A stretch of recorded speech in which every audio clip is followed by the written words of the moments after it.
আপনাদেরকে দিয়ে আমি এখান থেকে চলে যাব, পরে আপনারা মিলিয়ে নিয়েন জিনিসগুলো যা হয়। কিন্তু আমি যেই সাফারটা করেছি আজকে সারাদিন, সেটা আসলেই কারোর সাথে হওয়া কাম্য কিনা আপনাদের কাছে প্রশ্ন রইল আমার। আমি পুরো মিডিয়াকে, হয়তো একটা মিডিয়া করেছে, 4টা মিডিয়া করেনি, কিন্তু এমন একটা মিডিয়া করেছে যে আরো 10টা মিডিয়া এটা প্রশ্নবিদ্ধ হচ্ছে, কারণ তারা প্রমিনেন্ট, তারা এস্টাবলিশড। তো যারা অনেক এস্টাবলিশড বড়, তাদের একটু ভেবেচিন্তে কাজ করতে হয়। যেহেতু তারা করেননি, এই রাত, এত রাতেও আমার আসলে এসব নিয়ে কথা বলতে হচ্ছে।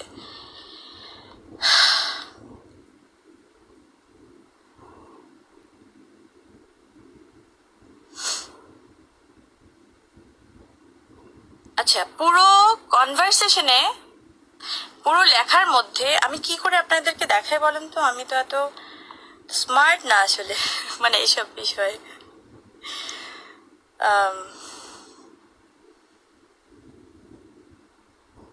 আমাকে নাকি, আচ্ছা, লাস্ট অভিযোগ হচ্ছে, অভিযোগের বিষয়ে মন্তব্য জানার জন্য মুঠোফোনে নম্বর ও হোয়াটসঅ্যাপে বেশ কয়েকবার কল করা হয়, পাঠানো হয় খুদে বার্তা, কোনো সাড়া পাওয়া যায়নি।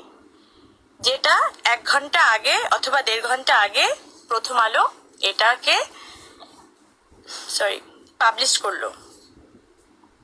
ওকে, এবার হচ্ছে আমার বাসায় রাত 9টা অথবা 9:30টার দিকেই, আমি যে থানার আন্ডারে থাকি ওই থানার পুলিশ যারা কর্মরত আছেন তারা কিন্তু সবাই আমার বাসায় এসেছেন, মানে যাদের এই দায়িত্বটা ছিল, এবং তারা তাদের দায়িত্বটা পালন করেছেন। সবাইকে জিজ্ঞাসাবাদ, আমাকে জিজ্ঞাসাবাদ খুব সুন্দর করেই তারা করেছেন। তো আপনি কিভাবে, এরকম একটা বড় পত্রিকা আপনি কিভাবে নিউজ করেন?